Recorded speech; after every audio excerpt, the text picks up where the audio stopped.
Kenapa rumah terasa banyak barang? Tips decluttering dari nol, pelan-pelan tanpa stres. Pernah tidak kamu merasa rumah sebenarnya tidak terlalu besar, tapi entah kenapa terasa penuh? Barang ada di mana-mana. Lemari terasa sesak, meja cepat berantakan, dan setiap sudut rumah seperti selalu ada sesuatu. Padahal kalau dipikir-pikir, kita tidak merasa membeli terlalu banyak barang. Suatu hari seorang teman pernah berkata kepadaku, "Aku bingung deh, rumahku rasanya penuh banget." Aku bertanya, "Memangnya kamu sering belanja?" Dia menjawab, "Enggak juga, tapi kok barangnya makin banyak ya?" Aku tersenyum. Karena sebenarnya ada beberapa alasan kenapa rumah bisa terasa penuh tanpa kita sadari. Kenapa rumah terasa banyak barang? 1. Barang masuk terus, tapi jarang keluar. Ini alasan yang paling umum. Setiap bulan ada saja barang baru yang masuk ke rumah. Pakaian baru, alat dapur, dekorasi, barang diskon, hadiah dari orang lain. Masalahnya, barang lama jarang keluar. Akibatnya barang terus bertambah.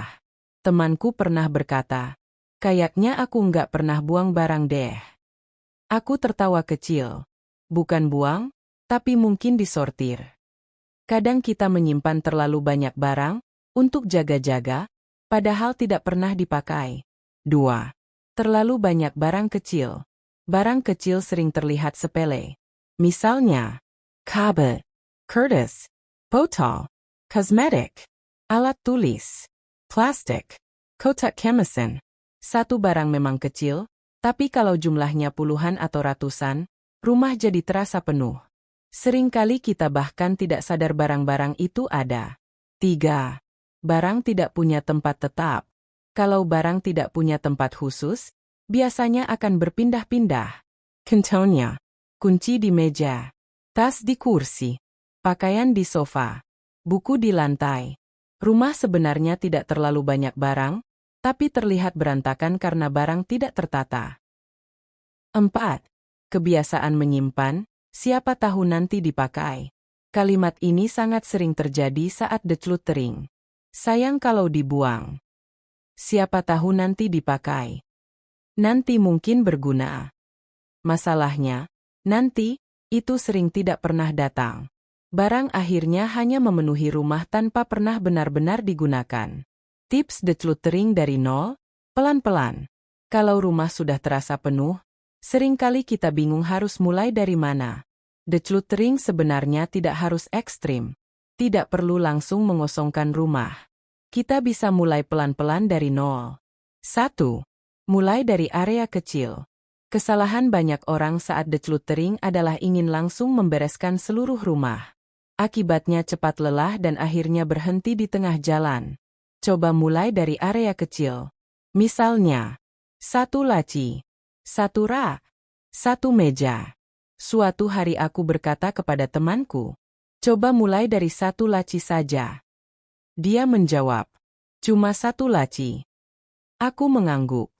"Ayah, yang penting mulai dulu." Setelah 1 laci selesai, biasanya kita merasa lebih semangat. 2. Gunakan metode 3 kotak. Saat menyortir barang, siapkan 3 kategori. Simpan. Barang yang memang sering dipakai. Donasi beri orang. Barang yang masih bagus tapi jarang digunakan. Buang. Barang rusak atau tidak bisa dipakai lagi. Metode ini membantu kita membuat keputusan lebih cepat. 3. Jangan terlalu lama berpikir. Saat memegang satu barang, seringkali kita berpikir terlalu lama. Ini masih bagus, tapi jarang dipakai. Tapi sayang kalau dibuang. Kalau kamu ragu lebih dari beberapa detik, biasanya itu tanda bahwa barang tersebut memang tidak terlalu penting. 4. Fokus pada barang yang paling mudah. Untuk permulaan, jangan langsung menyortir barang sentimental. Misalnya, foto lama, hadiah kenangan, barang nostalgia. Mulailah dari barang yang lebih mudah seperti pakaian lama, plastik, kertas, kemasan. Dengan begitu prosesnya tidak terasa emosional. 5. Ingat tujuan decluttering. Decluttering bukan berarti membuang semua barang. Tujuannya adalah membuat rumah terasa lebih lega, lebih rapi, lebih nyaman. Aku pernah berkata kepada seorang teman, decluttering itu bukan tentang membuang barang. Dia bertanya, terus tentang apa? Aku menjawab, memberi ruang untuk hidup lebih nyaman. Dia tersenyum. Iya juga ya? 6. Jadikan kebiasaan kecil. Setelah rumah mulai lebih rapi, yang paling penting adalah menjaga kebiasaan. Misalnya, setiap minggu menyortir satu laci. Setiap bulan menyumbangkan barang yang tidak dipakai. Langsung membereskan barang setelah digunakan. Kebiasaan kecil ini membuat rumah tidak cepat penuh lagi. Penyetap. Rumah terasa penuh bukan selalu karena rumahnya kecil. Seringkali karena barang yang kita simpan terlalu banyak. Dengan decluttering pelan-pelan, rumah bisa terasa jauh lebih lega. Tidak perlu terburu-buru. Mulai saja dari satu sudut kecil. Karena rumah yang nyaman bukanlah rumah yang penuh barang, tapi rumah yang memberi ruang untuk kita bernapas dengan tenang.